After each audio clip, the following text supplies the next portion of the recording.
হে আসসালামু আলাইকুম গাইস, কি অবস্থা সবার? আশা করি সবাই খুবই ভালো আছেন। আল্লাহর রহমতে আমিও খুব ভালো আছি। তো আপনাদের নিয়ে যে আমি একটা সিরিজ শুরু করলাম, যেটাতে আমি আপনার পুরো ট্রেডিং কনসেপ্টের যে কনসেপ্ট গুলা পার্ট বাই পার্ট আছে, তো ওইগুলা আমি আপনাদের মাঝে পার্ট বাই পার্ট নিয়ে আসার চেষ্টা করবো ইনশাআল্লাহ। প্রত্যেকটা কনসেপ্টের উপর প্রত্যেকটা একটা একটা করে ভিডিও মেক করার চেষ্টা করবো ইনশাআল্লাহ। ওইখান থেকে কালকের একটা ভিডিও আমার গেছে, তো কালকের ভিডিওটাতেই কিছু বাকি ছিল আজকে, তো ওইটাতেই আমি আপনার ঘরে আজকে বোঝানোর চেষ্টা করবো ইনশাআল্লাহ। আমি যদি কালকের ভিডিওতে কিছু জিনিস বাকি বলতে আপনার যদি আমি বলি, কালকেটাতে আমি এম এর সবকিছু দেখানো হয়েছে, বাট এম এর কিছু জিনিস দেখানো হয় নাই, যেটাতে আমার ডিরেক্ট মুভ যখন আসবো বা রিটেস্টিং যখন এম এর করবো তখন কি রকম হতে পারে, বা আপনার এম এর ডিরেক্ট মুভ আসলে আমরা কখন ট্রেড নিব, আবার ডিরেক্ট মুভ আসলে কখন ট্রেড নিব না, ওইটা আমরা দেখবো। কোনটা ফেক মুভ আসতে পারে, কোনটা রিয়েল মুভ আসতে পারে, ওইটা আমরা দেখবো। ওকে, আমরা স্ক্রিনে গেলাম। ওকে, আমরা স্ক্রিনে এসে পড়লাম। কালকে আমরা কি শিখছি, যে কিভাবে এম হইতে পারে, কয় ধরনের এম হইতে পারে, প্রত্যেকটা এম কিভাবে কাজ করতে পারে, পজিটিভ এম নেগেটিভ এম কিভাবে কাজ করতে পারে, ওইগুলো আমি আপনাকে দেখাইলাম। তো আজকে এর নেক্সট প্রেডিকশন আমরা কিভাবে করব, বা আপনার ওইগুলা কিভাবে করা হয়, ডিরেক্ট মুভ কখন আসে, রিটেস্টিং কখন করে, তো ওইগুলা সম্পর্কে আজকে আমরা জানবো ইনশাআল্লাহ। একটু স্ক্রিনে দেখি। আমরা মার্কেটে এরকম হয় আই থিঙ্ক। তো এটা আমার এম এর ডিরেক্ট। এখন আমার নেক্সট সেম।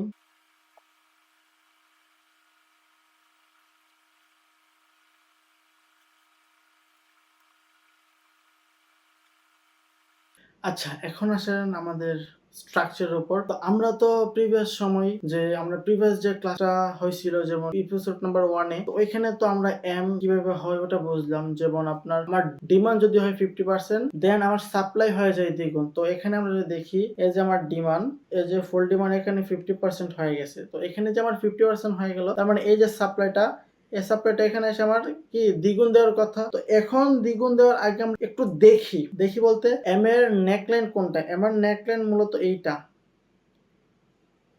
নেকলাইন বলতে মিডল যে অবস্থা এম এর, ওইটা বোঝায়। তো এম এর নেকলাইন এইটা। কিছু কিছু ক্ষেত্রে মার্কেট দেখবেন যে এখান থেকে রিটেস্ট করে দেন নিচে নামে ডিরেক্ট ক্যান্ডেল দিয়ে। তো আবার কিছু কিছু সময় মার্কেট ডিরেক্ট নিচে পড়ে এখান থেকে রিটেস্ট করে এরকম চলে যায়। আবার কিছু কিছু ক্ষেত্রে মার্কেট রিটেস্টই করে না। তো এইগুলা কখন হয়, এই তিন ধরনের কনসেপ্ট কখন কখন হয়, কিভাবে হয়, আমরা ওইটা একটু দেখি আজকের ক্লাসের মধ্যে। তো আমি যদি আপনার দেখাই, ফার্স্ট মুভ আমি এটা দেখাই, দেন এটা আমার দেন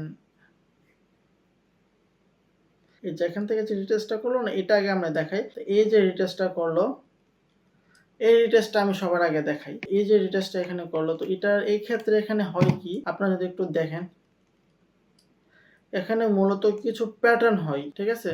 যে এরকম কিছু প্যাটার্ন দেখলে বুঝতে পারবেন। আমি একদম উপর থেকে এখান থেকে ড্র করার চেষ্টা করি, এই যে সবটা জায়গায় ড্র করার চেষ্টা করি, ঠিক আছে?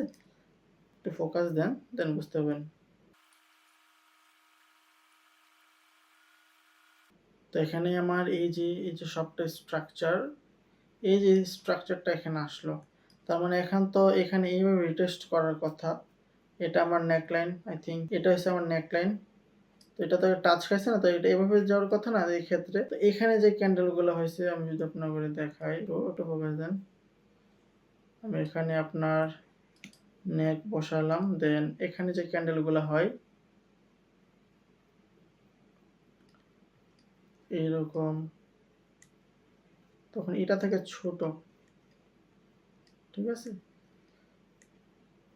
এটা হচ্ছে ফার্স্ট। এই প্যাটার্ন হওয়ার পর মার্কেট তখন প্রিভিয়াসে যে ক্যান্ডেলটা হয়, ওই ক্যান্ডেলটা এক ক্যান্ডেল বা দুই ক্যান্ডেল হওয়ার চেষ্টা করে, যেমন এইরকম এরকম হওয়ার চেষ্টা করে। একটু আঁকা বাঁকা হইতেছে, একটু বোঝার চেষ্টা করেন, ইনশাল্লাহ বুঝে যাবেন। তো এরকম হয়। দেন আপনার করে কি, এটা হচ্ছে আমার ফার্স্ট স্ট্রাকচারের ক্ষেত্রে। এই দুই ক্যান্ডেল দিয়ে বা এক ক্যান্ডেল দিয়ে এটা লো ব্রেক করে ফেলি, তো দেন আমার নেকলাইন ওই সময় ব্রেক হয়ে যায়, তখন মার্কেট ডিরেক্ট নিচে পড়ে যায়। এই যে দেখেন এখানে আরো কিছু আপনার প্যাটার্ন ক্রিয়েট হয়, ওইটা কিরকম হয় আমি যদি একটু দেখানোর চেষ্টা করি, বুঝে যাবেন ইনশাআল্লাহ। ফার্স্ট অফ অল এই যে আমার ডাউন ক্যান্ডেল তো হইতেছে, then down candle, then down candle, আমি তিনটা দিয়ে বোঝালাম।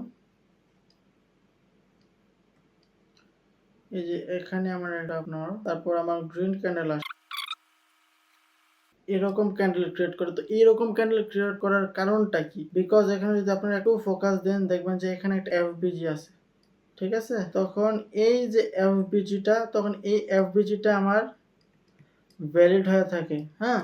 এই এফবিজিটা তখন আমার কি ভ্যালিড হয়ে থাকে। তখন এই এফবিজি থেকে টাচ খেয়ে মার্কেট কিছু ক্যান্ডেল ক্রিয়েট করে, যখন নেকলাইনটা এখানে থাকবে ওই নেকলাইনের সময় কি মার্কেট এত বড় ক্যান্ডেল ক্রিয়েট করে। এই দুইটা স্ট্রাকচার হয়ে থাকে বেসিক্যালি, অন্য কোনো স্ট্রাকচার এখানে আপনারা পাইবেন না, এই দুইটা স্ট্রাকচারই পাবেন।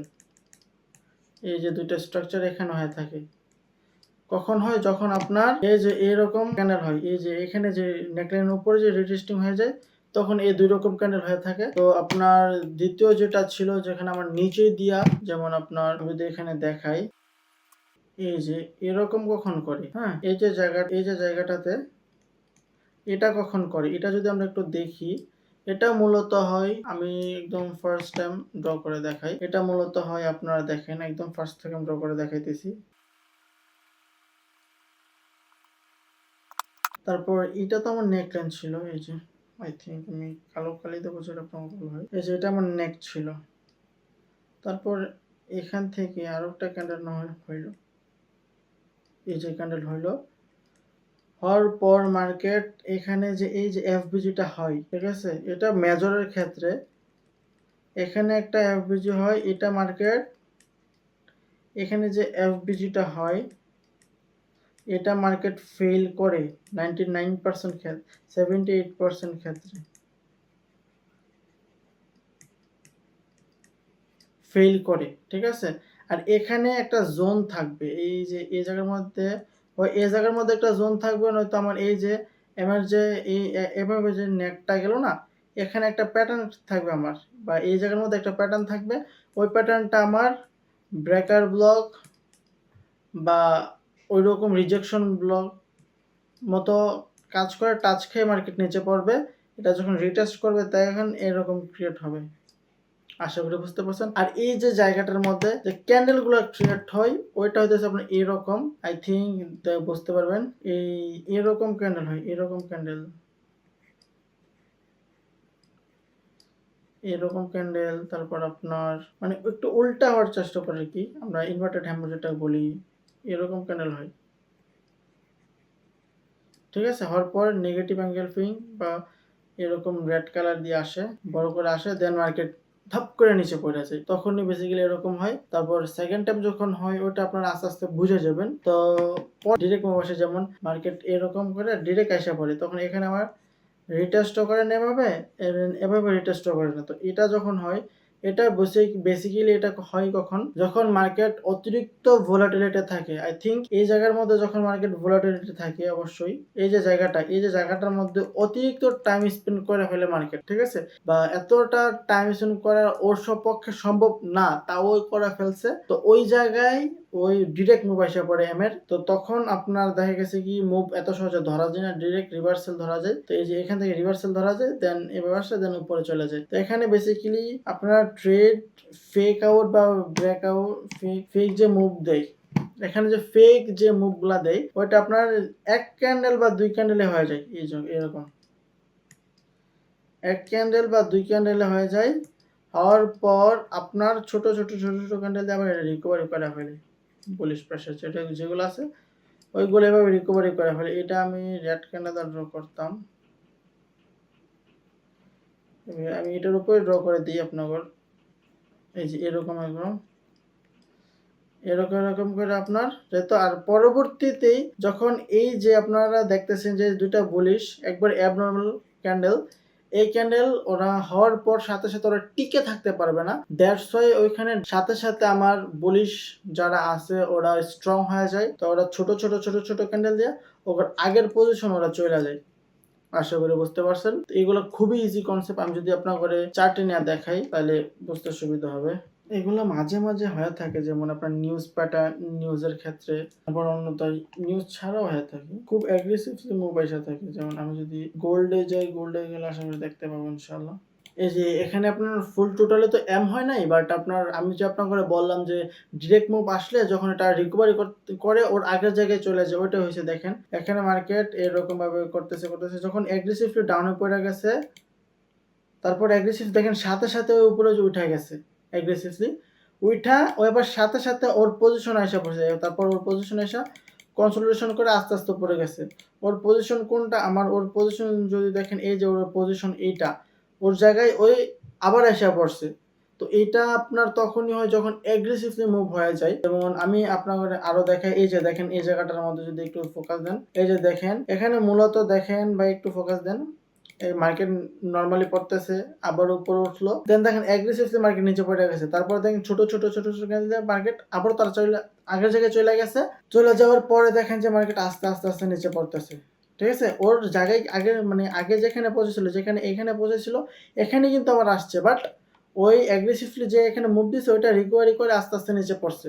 তো এম বেসিক্যালি এরকম হয়ে থাকে, এম এর আর কোনো কন্ডিশন নাই। আপনারা যারা যারা ব্যাক টেস্ট করেন নাই, এম নিয়ে অনেক প্রবলেম ফেস করতেছেন, আশা করি এখন এম নিয়ে আর কখনো প্রবলেম ফেস করবেন না। তো সবাই ব্যাক টেস্ট করেন, খুব বেশি বেশি ব্যাক টেস্ট করেন, একটা প্যাটার্নের উপরে না হলো 1000 বার ব্যাক টেস্ট করেন, করার পর দেখবেন যে ওটার থেকে নতুন কিছু কনসেপ্ট আপনার তৈরি হয়ে আসতেছে। নেক্সট যে আমাদের ক্লাস, তখন ওইখানে আর নতুন কিছু নিয়ে আসার চেষ্টা করবো ইনশাআল্লাহ। তো এতটুকুই। আসসালামু আলাইকুম।